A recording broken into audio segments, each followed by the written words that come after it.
Welcome to our Africa Tech segment. Agri-tech is one space that's proven to be the next big thing for startups. With the application of various technological innovations to improve efficiency and output, a number of agri-tech startups are creating solutions to eliminate farm losses.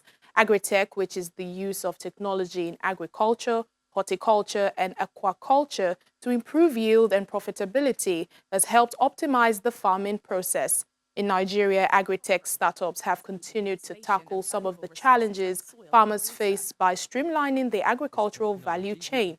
However, more needs to be done to make the process easier and provide the necessary support to scale. Joining us now via Skype is Jerry Oche, co-founder of ZoaCell, to discuss how technology can be leveraged to boost the agricultural sector. Thank you, Jerry, for joining us. Thank you very much. Good to have me. Let me start by asking you, help us understand the concept of agri-tech.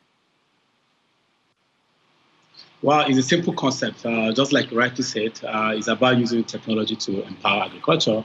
It's about deploying technological solutions across the agricultural value chain, from planting, preparation, planting, cultivation, and down to processing, and even down to taking it to the market.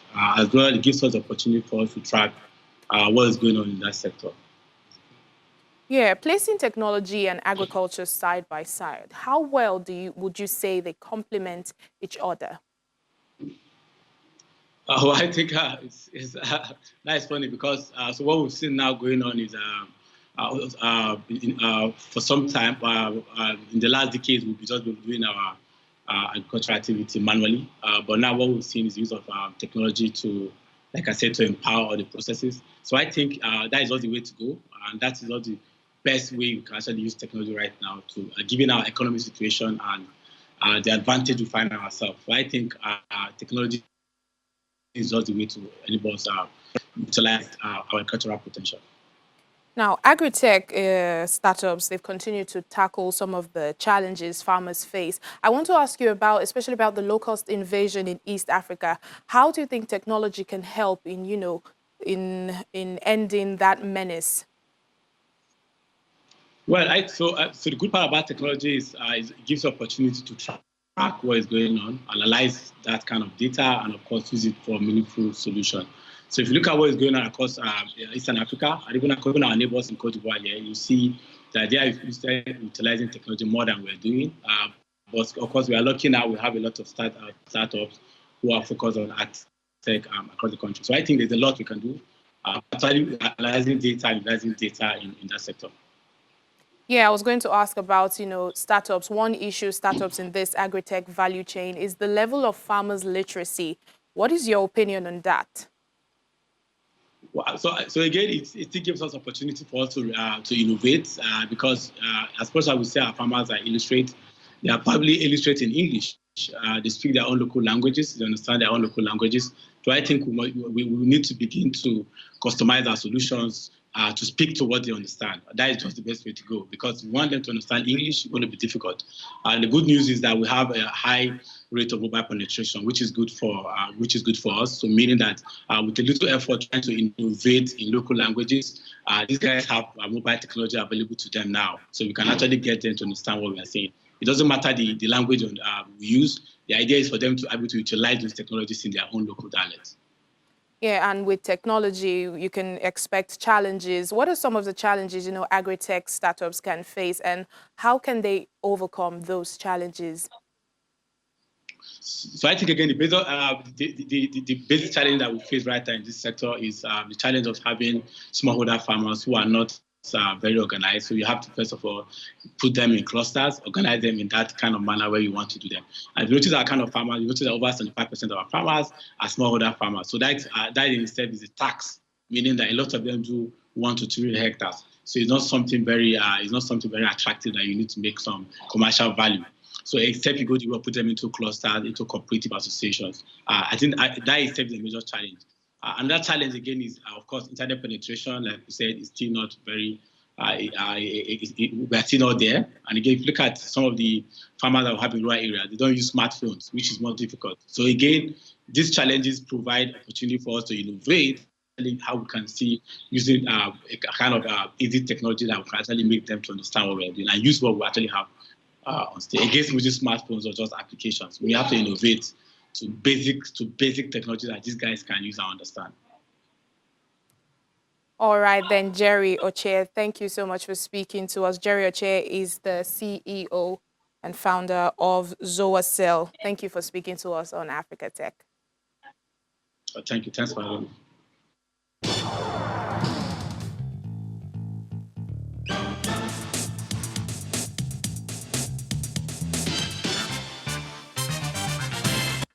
Speaking about technology in a different way back here in Nigeria, let's meet John Amanam. He's a 32-year-old former special effects expert who makes dark skin prosthetics to boost his patients' confidence. Now, most prosthetic body parts available in the country until now have been white or made from materials such as wood that look unrealistic, but his creations are hyper-realistic prosthetics that match Nigerian skin tones.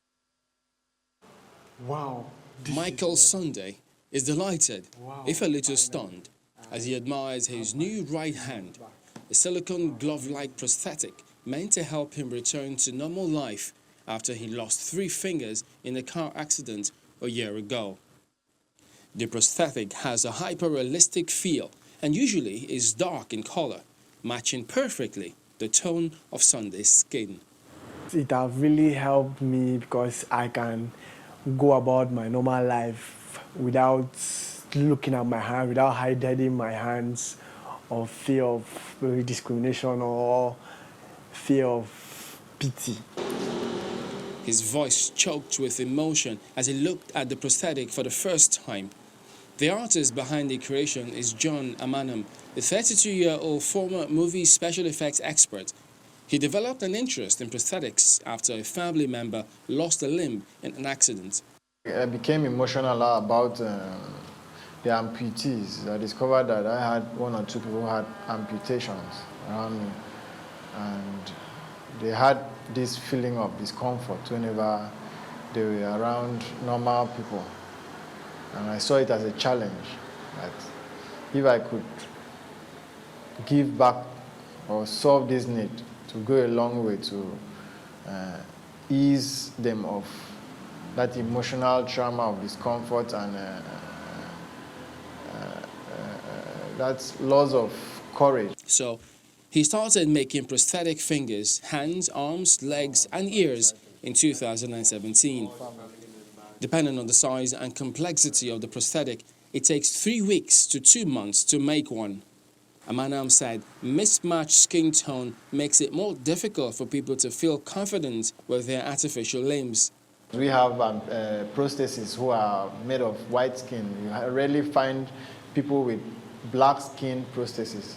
So I want the blacks, I want Africans in particular, to have a feel, to be closer, to have these needs solved within Africa.